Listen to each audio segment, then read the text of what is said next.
Hello friends, hope so you all are well. Myself Komal, welcome you all to Mantra JSR. आज के session में हम लोग English sample paper 4 discuss करने वाले हैं. अगर आपने मेरा सैम्पल पेपर 1, सैम्पल पेपर 2 और सैम्पल पेपर 3 वाला वीडियो नहीं देखा है तो एक बार जाकर देख लें. उसका जो लिंक है मेरे वीडियो के डिस्क्रिप्शन में दिया हुआ है. ठीक है, सो लेट्स गो फ्रेंड्स.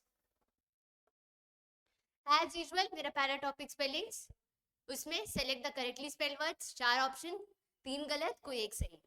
पहला वर्ड क्या है मेरा? एक्सिलरेट. एक्सिलरेट का स्पेलिंग क्या होता है? ACCELERATE. एक्सिलरेट. तो क्या हो जाएगा मेरा ऑप्शन ए सही. सेकेंड वर्ड क्या है मेरा? इंस्टेंटेनियस. इंस्टेंटेनियस का स्पेलिंग क्या होता है? तोड़ तोड़ के लिखने की कोशिश करेंगे हम लोग. IN इंस्टेंट, पहले इंस्टेंट लिख लेते हैं. INSTANT instantaneous. TANEOUS taneous. Option B. Third word क्या है मेरा? प्रोफेशनल. प्रोफेशनल का स्पेलिंग क्या होता है? PROFESSIONAL. प्रोफेशनल. तो कौन सा है दोस्तों यहाँ पे करेक्ट वर्ड मेरा? करेक्ट वर्ड हो जाएगा मेरा ऑप्शन सी. फोर्थ वर्ड है एक्विंटेंस. एक्विंटेंस का स्पेलिंग क्या होता है? Hope so I am visible and audible too. ACQUAINTANC acquaintance. तो कौन सा ऑप्शन मेरा करेक्ट दिख रहा है यहाँ पे? Option C. फिफ्थ वर्ड क्या है मेरा? हेट्रोजीनियस. हेट्रोजीनियस. हेट्रोजीनियस कैसे लिखते हैं हम लोग? HETROGENEOUS. हेट्रोजीनियस. तो ऑप्शन डी. अब स्पेलिंग में सेकंड पार्ट हम लोगों का क्या रहता है? Select the misspelled words. 4 options, एक गलत या 2 गलत या 3 गलत. जितना भी गलत रहता है उसको सही करना रहता है. पहला क्या है मेरा? Comment, amend, comprehend, ascend. Comment का स्पेलिंग बिल्कुल सही लग रहा है. COMMEND comment. Amend AMEND amend. फिर क्या है? कंप्रीहेंड. कंप्रीहेंड का स्पेलिंग भी सही है. COMPREHEND comprehend. तो मेरा गलत कहाँ है? Option D ascend. एसेंड हम लोग कैसे लिखते हैं? ये वर्ड तो डिक्शनरी में है ही नहीं, इसका मतलब कुछ होता नहीं है. तो एसेंड कैसे लिखते हैं? ASCEND ascend. अच्छे से लिख दूं क्या?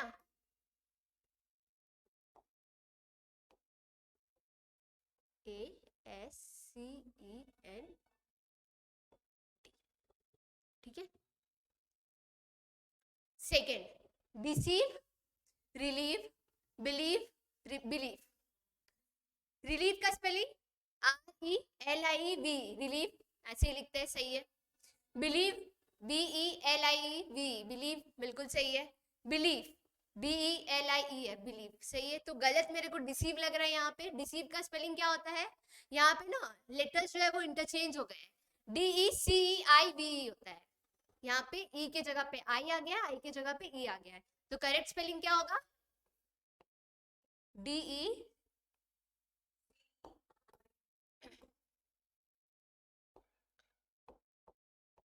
DECEIVE deceive. ठीक है. Third word disease, increase, apparatus, apparent. Increase INCREAS increase.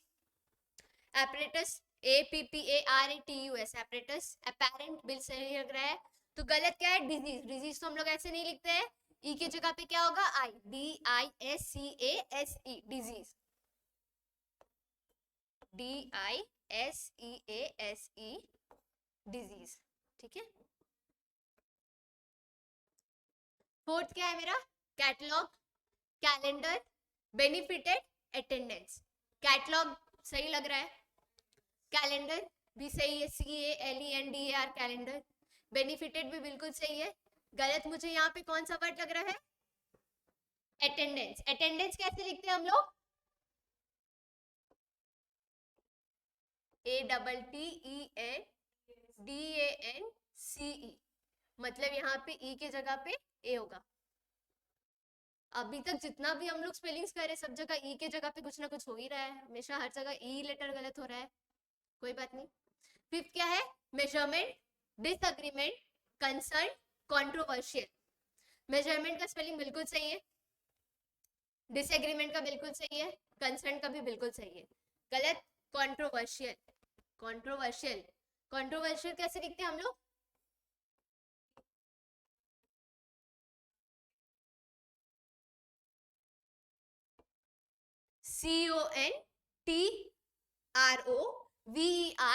CONTROVERSIAL, controversial, कंट्रो।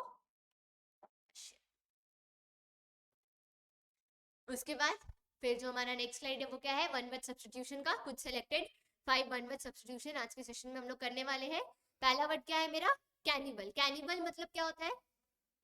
वो इंसान जो कि ह्यूमन फ्लैश खाता हो, जो वो इंसान जो कि इंसान खाता हो। A person who eats human flesh is known as cannibal, ठीक है? A person who eats human flesh is known as cannibal. Second word क्या है मेरा? क्लॉस्ट्रोफोबिया। क्लॉस्ट्रोफोबिया मतलब वैसा इंसान जिसको कोने में किसी छोटे से बंद जगह, छोटा सा कोना जगह में रहने में डर लगता हो। जैसे बहुत लोगों को, हम लोग में से बहुत लोगों को लिफ्ट में जाने में डर लगता है, अकेले किसी छोटे से कोने जगह में रहने में डर लगता है, तो उसको हम लोग क्या बोलते हैं? वैसे काइंड ऑफ पर्सन को क्या बोलते हैं? क्या है उसको? क्लॉस्ट्रोफोबिया है, claustrophobia. An extreme fear of being in a small confined place. Third word क्या है? पेनेशिया। पेनेशिया मीन्स रामबाण। जैसे संजीवनी बूटी था, संजीवनी बूटी क्या था? सारे डिजीज का, सब चीज का उसके पास सॉल्यूशन हुआ करता था। तो पेनेशिया भी वैसा कुछ जिसके पास हर एक चीज का सॉल्यूशन हो, वैसा कुछ जिसके पास हर एक चीज का सॉल्यूशन हो। Something that will solve all the problems of a particular situation. जैसे कि ये बॉटल, ये बॉटल, इसमें ब्रोकन हार्ट का भी सॉल्यूशन है, कॉमन कोल्ड का भी सॉल्यूशन है, एंजाइटी का भी सॉल्यूशन है, सारी चीजों का सॉल्यूशन है उसमें। तो वैसा कुछ जिसमें हर एक चीज का, हर एक प्रॉब्लम का सॉल्यूशन।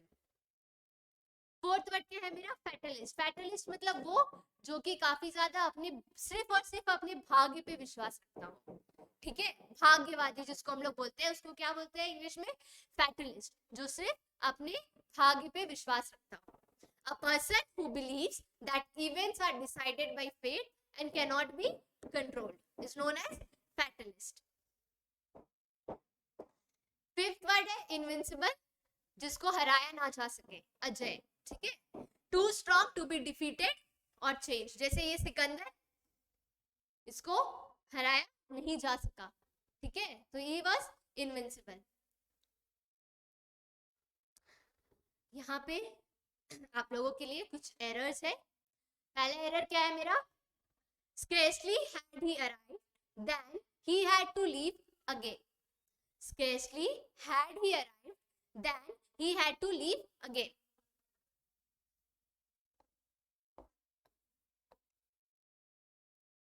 अगर आप लोगों ने मेरा कल का सेशन देखा होगा तो उसमें मैंने आप लोगों को बताया था नो सूनर के साथ हम लोग दैन यूज करते हैं, THAN, दैन यूज कर सकते हैं। देखिए ये नो सूनर, स्केर्सली और हार्डली, ये तीन वर्ड है, ये तीन वर्ड है। क्या क्या? नो सूनर एक हो गया, ये स्केर्सली एक हो गया, हार्ड। नो सूनर के साथ देन यूज होता है, नो डाउट। हार्डली के साथ व्हेन यूज होता है, व्हेन। और सेम स्केर्सली के साथ भी क्या यूज होता है? व्हेन यूज होता है। तो यहाँ पे क्या होगा? Scarcely had he arrived, when he had to leave. क्या हो जाएगा? Scarcely had he arrived, when he had to leave again. No sooner के साथ स्केर्सली और हार्डली के साथ व्हेन। सेकेंड है the office will remain open to 6 in the evening.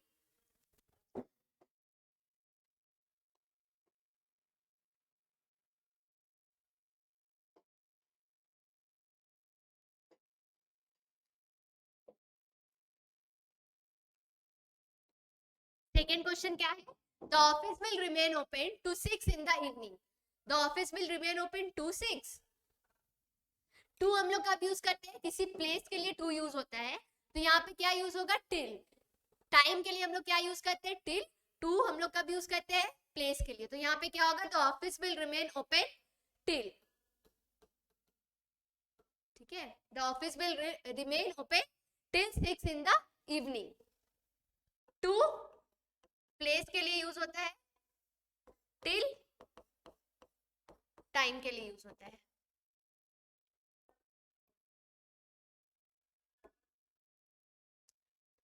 Second मतलब थर्ड क्वेश्चन क्या है मेरा? He put off his coat, he died of cancer. ये थर्ड क्वेश्चन में ही दो एरर पार्ट है. ठीक है, क्योंकि दोनों सेम वर्ड है, कंफ्यूजिंग वर्ड है, दोनों का ही मीनिंग बताना था, इसलिए दोनों का एक ही में मर्ज किया हुआ है. He put off his coat, he died of cancer. दो ऑफ होता है. इसको मैं इरेज कर रही हूँ.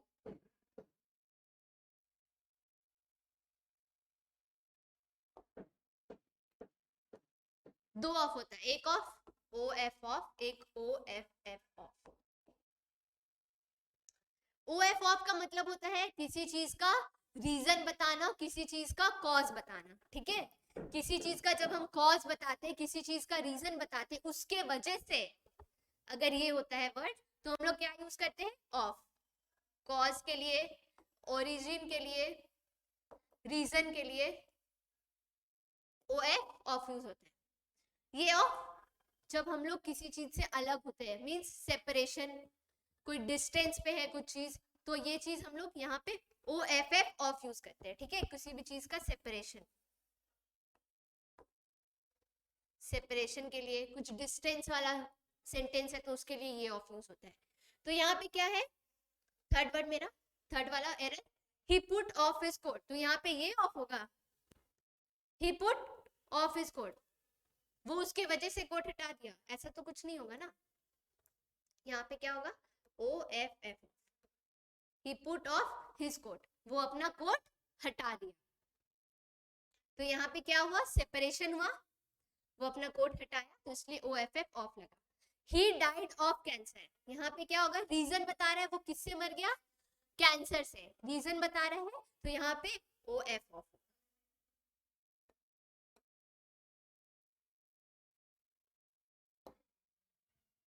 ठीक है, फोर्थ वर्ड है he sat besides the chair. ये सेम वर्ड मैंने अपने कल के सेशन में भी कराया था. besides, beside, beside, B E S I D E. beside का मतलब क्या होता है? बगल में. और besides, B E S I D E S, besides का मतलब होता है उसके अलावा. तो यहाँ पे क्या है? he sat besides the chair. वो उसके अलावा चेयर में बैठ गया, ऐसा तो कुछ नहीं होगा. वो चेयर के बगल में बैठ गया, तो क्या होगा? beside. ये एच नहीं लगेगा यहाँ पे.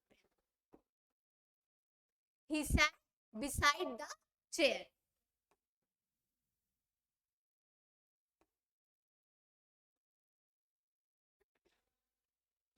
फिफ्थ क्या है?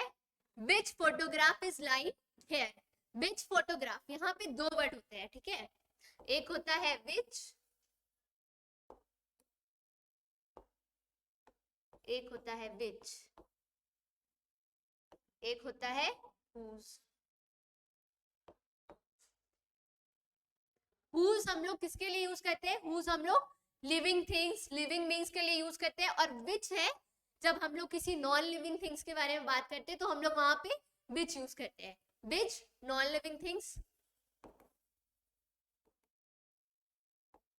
क्या हो रहा है भाई? which नॉन लिविंग थिंग्स के लिए यूज होता है, whose लिविंग थिंग्स के लिए. तो यहाँ पे किसके बारे में बात हो रहा है? which photograph is lying here. photograph is lying here, तो यहाँ पे क्या हो जाएगा? whose photograph is lying here. क्योंकि यहाँ पे लिविंग बीइंग के बारे में बात हो रहा है, इसलिए whose photograph is lying here. यहाँ पे बाय मिस्टेकली ऐसा लिविंग लिख दिया है, बट ये होगा क्या? लाइन. ठीक है, ये होगा लाइन.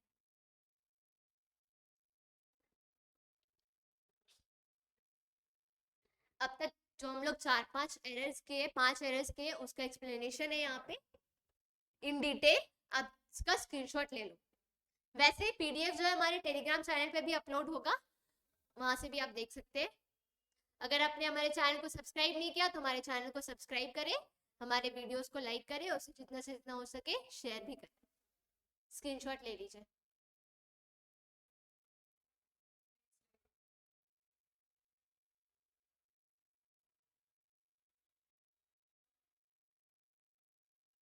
होप सो आप लोगों ने ले लिया होगा स्क्रीनशॉट। ही फिलिंग द ब्लैंक्स है यहाँ पे कुछ 5। He can not dash my offer accept, except दोनों ही एक्सेप्ट। ये एक्सेप्ट का मतलब होता है स्वीकार करना, और ये एक्सेप्ट का मतलब होता है उसके अलावा, उसके अलावा। तो यहाँ पे क्या होगा, he can not accept my offer, वो मेरा ऑफर स्वीकार नहीं कर पाया। He can not accept my offer, ये वाला एक्सेप्ट, ACCEPT, ये वाला एक्सेप्ट। यहाँ पे सेकेंड क्वेश्चन क्या है, no sooner did we reach the station dash the train started. No sooner than when, अभी मैंने बताया नो सूनर के साथ देन यूज होता है, हार्डली स्केर्सली के साथ व्हेन यूज होता है। तो यहाँ पे क्या यूज होगा, देन।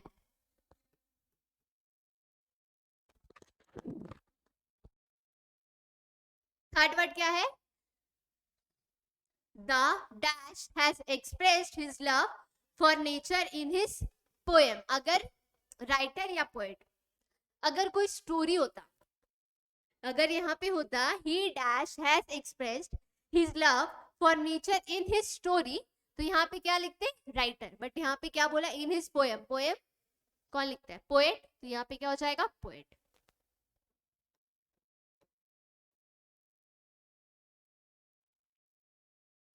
फोर्थ क्या है मेरा, द गवर्नमेंट एग्रीड टू पे compensation dash damage crops land and cattle for damaged crops, land and cattle. The sun dash at 6 in the morning. The sun rose. Rays का, the sun rose at 6 this morning. Race का जो V2 form होता है वो क्या होता है, रोज होता है, इसलिए यहाँ पे क्या लगेगा, V2 फॉर्म लगेगा रेस का। तो रेस का V2 फॉर्म रेस्ड नहीं होता है, रोज होता है।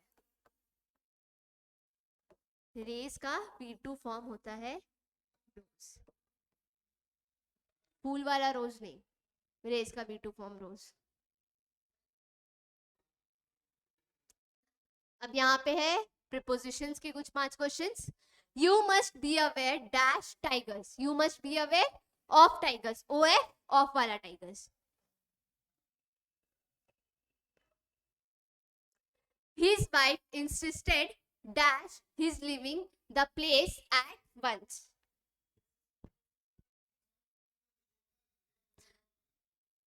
Insisted dash his leaving the place at once. Insisted एक ऐसा वर्ड है जो हमेशा प्रीपोजिशन जो है वो ऑन लेता है अपने साथ। तो यहाँ पे क्या होगा, his wife insisted on his leaving the place at once. insisted अगर कहीं पे भी वर्ड है तो उसके साथ प्रीपोजिशन ऑन लगेगा ऑलवेज। ये थर्ड है, ये क्वेश्चन थर्ड है। ये there is a bridge dash the river. there is a bridge across or on the river. क्या होगा, across the river. Bread is made dash flour. Bread is made from flour. और यहाँ पे क्या होगा, the table is made of wood. देखिए अब ये दोनों चीज में क्या है, हम लोग आटे से ब्रेड बना रहे हैं, तो हम लोग क्या कर रहे हैं, आटे को ब्रेड में चेंज कर दे रहे हैं, तो उसका जो ओरिजिनलिटी है वो चेंज हो जा रहा है, इसलिए हम लोग यहाँ पे क्या लगाएंगे, फ्रॉम। वैसे ही सेकेंड क्वेश्चन में the table is made dash would, the table is made of would. Table जो है वो लकड़ी से बना है, तो टेबल लकड़ी से बनने के बाद भी लकड़ी का ही है ना, तो इसलिए वहां पे उसका ओरिजिनलिटी चेंज नहीं हो रहा है, वो पहले भी लकड़ी था अभी भी लकड़ी है, तो इसी के लिए वहां पे क्या होगा, ऑफ। वैसा सेंटेंस जिसका ओरिजिनलिटी, अगर वो किसी चीज से बन रहा है और उसका ओरिजिनलिटी चेंज नहीं हो रहा है तो वहां ऑफ लगेगा। वैसा सेंटेंस अगर वो किसी चीज से बन रहा है तो उसका ओरिजिनलिटी अगर चेंज हो जा रहा है तो वहां पे फ्रॉम लगेगा। यहाँ पे आप लोगों के लिए लास्ट सेशन का आज लास्ट पार्ट कंप्रीहेंशन है आप लोगों के लिए, एक बार आप रीड करिए।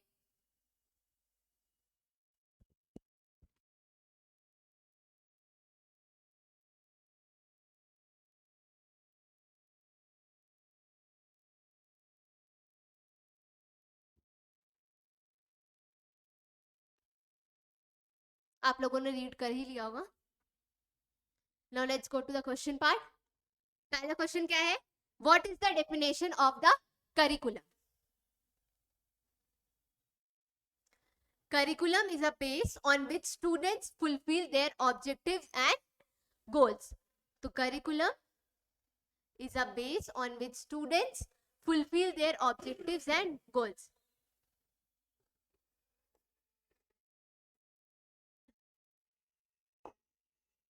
यहां से लेके यहां तक ये ऑप्शन क्वेश्चन 1 का मेरा आंसर है। सेकेंड क्वेश्चन क्या है, how many types of curriculum are there? तो it is of 2 types, bounded and extensive. तो ये किसका आंसर हो गया, ऑप्शन क्वेश्चन 2 का। थर्ड क्वेश्चन क्या है मेरा, how do the curriculum schedulers prescribe the curriculum? कहीं दिख रहा है?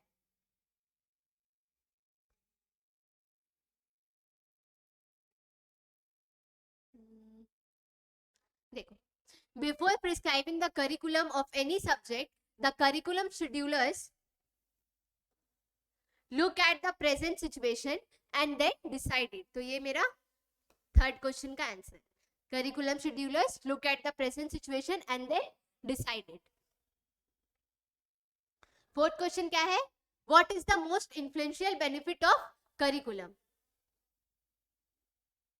देखो यही पे है, the most influential benefit is that the process of education is arranged and the right use of time is done.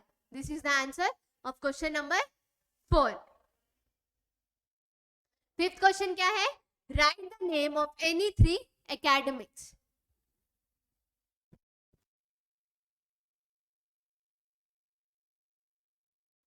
Many academics have given their opinion to define the curriculum such as Froebel, Monroe, Cunningham. तो ये 3 है। Henry भी है, आपका मन, फ्रोवेल, Monro, कनिगम, Henry, चारों में से किसी 3 किसी को भी ले सकते हैं, ठीक है। ये आंसर्स है, आप स्क्रीनशॉट ले लो।